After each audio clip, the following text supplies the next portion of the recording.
Big boss season 14 से बेघर होने के बाद सोनाली फोगाट ने कई चौंकाने वाले खुलासे किए हैं। सोनाली अपने बिग बॉस के सफर को बहुत ही रोमांचक और यादगार मानती हैं, लेकिन उन्हें इस बात का दुख है कि वे घर से जल्द ही बेघर हो गईं।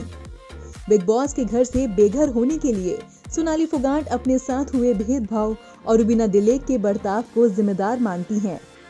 नवभारत टाइम्स ऑनलाइन के साथ एक्सक्लूसिव बातचीत में सोनाली फोगाट ने कहा कि रुबीना दिलेक उनसे इनसिक्योर हो गई थीं और इसलिए उन्हें टारगेट करना शुरू कर दिया था और शो छोड़ने की धमकी भी दे डाली थी। आइए देखते हैं सोनाली फोगाट ने बातचीत के दौरान और क्या कुछ कहा। कई बार बोला गया आपसे, और मैं भी आपसे जानना चाहती हूँ कि आपने लिमिट्स क्रॉस की क्या? जब अर्शी के सर पे जब आपने पानी गिराया था या निक्की के बेड पर जब आपने खाना फेंका था, आप लगता है ऐसा करना चाहिए था? अब क्योंकि आप बाहर आ चुकी हैं।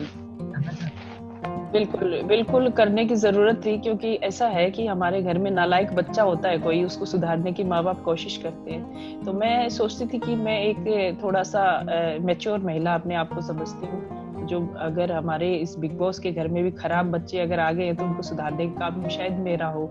तो ये लोग दोनों ही बदतमीजियां करते हैं, बहुत ज्यादा करते हैं। जैसे अर्शी दोस्ती की आड़ में करती है, बार बार गलत शब्दों का इस्तेमाल करती है, निक्की करती है बहुत ज्यादा बदतमीजी। आपने देखा होगा कि घर में रहने के लिए मैंने कभी झगड़ा नहीं किया। मैंने अच्छे कामों से शुरुआत की, चीजें मैनेज करना हो, सिद्धांत बताना हो, नियम को ना तोड़ना हो, ये चीजें मैंने की। लेकिन निक्की को जैसे वीकेंड का वार खत्म होता है तो उसने प्लान पहले से ही कर लिया था कि इस लेडी को टारगेट करना है, ये इस लाइन की नहीं है। तो मुझे मेरे साथ भेदभाव वहां से शुरुआत हो गई थी, भेदभाव की। रुबीना के द्वारा, अभिनव के द्वारा, निक्की के द्वारा भेदभाव की शुरुआत हो गई थी। जहाँ नेपोटिज्म जिसकी हम बात करते हैं वो मेरे साथ हुआ, मैंने झेला है इस शो में। इन लोगों ने मेरे साथ किया है।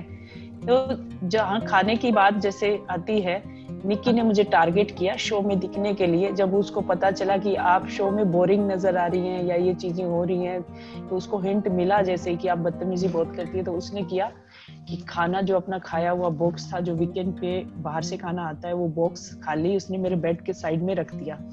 और आप यूं बताइए, जब वो बाहर उस तरफ जा रही है दरवाजा खोल के, तो वो बॉक्स उठा के नहीं ले जा सकती? किचन की तरफ एक जगह हम रखते हैं सारे, वहां क्यों नहीं रखा? मेरे ही बेड के पास क्यों रखा? दूसरी बार दोपहर में मैंने उसको बोला तुमने उठा लो भाई यहाँ से। फिर रात में हद पार हो गई, मैंने कहा रात में सोऊंगी, मेरे पैरों के बीच खाना आएगा, मेरे जूते जहाँ खोलूंगी वहीं पे वो बॉक्स रखा है और मुझे स्मेल भी आएगी जूते खाने की जो सुबह से पड़ा है। तो कौन सा गलत किया मैंने कहा कि थोड़ा सा इंटरप्ट करना चाहूंगी, लेकिन निक्की ने बोला था हटा देंगी ना, 2-3 बार बोला था निक्की ने, हटा दूंगी। हाँ, उसकी यही स्ट्रेटेजी होती है। उसने सुबह से लेके देखो दोपहर को खाना, लंच का बॉक्स था वो, या फिर ब्रेकफास्ट का होगा, तो उसने दोपहर में रखा। फिर शाम को मैंने बोला, दूसरी बार, तीसरी बार जब वो रात को सोने वाली थी, मेकअप उतारने गई थी लाइट्स बंद होने के बाद, तो वो जब मेकअप, तब भी नहीं उठाया उसने। नहीं तो वो हाँ उठा लूंगी, ये कहना और उठाना दोनों अलग चीजें। नहीं उठाया ना उसने, तब मुझे लगा कि उठाने वाली नहीं है। तब हमारे घर में नालायक बच्चा होता है, उसको झापड़ मार के भी समझाते कई बार, लेकिन हम हिंसा नहीं कर सकते। इसीलिए मैंने तरीका अपनाया कि उसके बेड के ऊपर रखूंगी तो वो वहां से जरूर उठाएगी। मैंने गुस्से में रखा, हल्का सा झलक भी गया, लेकिन निक्की ने आके उसको पूरा फैला दिया। बात को बड़ा बनाने के लिए फैलाया निक्की ने। वो दिखाया मुझे नहीं पता, निक्की ने अपने हाथों से उसको फैलाया और उस बात को बहुत बड़ा बनाया, अपने आप को शो में दिखाने के लिए कि मैं कुछ कर रही हूँ यहाँ पे। ओके। ये चीजें जी। और अर्शी पे पानी डालने की जहाँ बात आती है, उसने जहाँ एजाज को आगे बढ़ाने की बात थी एक टास्क के दौरान, तो उसने मुझे कहा, भाई मैं करने वाली थी, मैं उसको देखना चाहती थी कि तुम अपने दोस्तों के लिए क्या करती हो, पीछे रह जाती, कहती मैं फैसला करूंगी, मैं अकेली रहूंगी। मैंने कहा तुम्हें अकेले नहीं रहना, पहले एजाज के लिए करो, मैंने तुम पे एहसान कर रखी है, उसके बदले कर दो तुम एजाज के लिए। तो वो मेरे को यही सवाल बार 60 बार पूछ चुकी थी मुझसे, 50-60 बार एक ही सवाल। मैं इरिटेट हो गई थी, मैं अपना सर पकड़ के घूम रही थी। मैंने कहा क्या लड़की है, मेरे को जीने नहीं देगी। सुबह उठते ही फिर शुरू किया फिर उसने राखी को कहना शुरू किया, राखी को जैसे कहने लगी तो मैं गुमसुम थी सुबह से। मैंने कहा ये मुझे जीने नहीं देगी, ये बोलती रहेगी और ये बदतमीज है, मैं मतलब दोस्ती के नाते इसका जवाब नहीं देती हूँ, लेकिन इसको जवाब देना ही पड़ेगा। मैं एजाज के पास बैठी हुई थी, एजाज ने कहा खाना खा लो सोनाली जी, आप ऐसे परेशान बताओ हो, यहाँ पे लोग ऐसे ही हैं, आपको टारगेट करेंगे।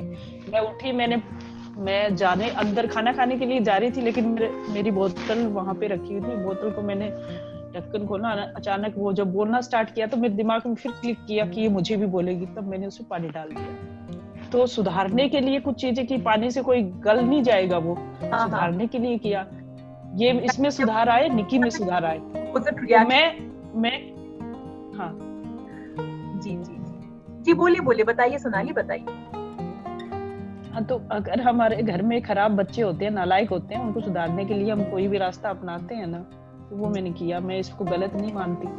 जी सोनाली, एक चीज और थी जो वीकेंड का वार पे भी मुद्दा उठा था आपका, हर बार आपकी एक शिकायत रहती थी, सलमान सर मुझसे बात नहीं करते, मुझसे कुछ पूछते नहीं है, तो फिर आपने एक ऐसी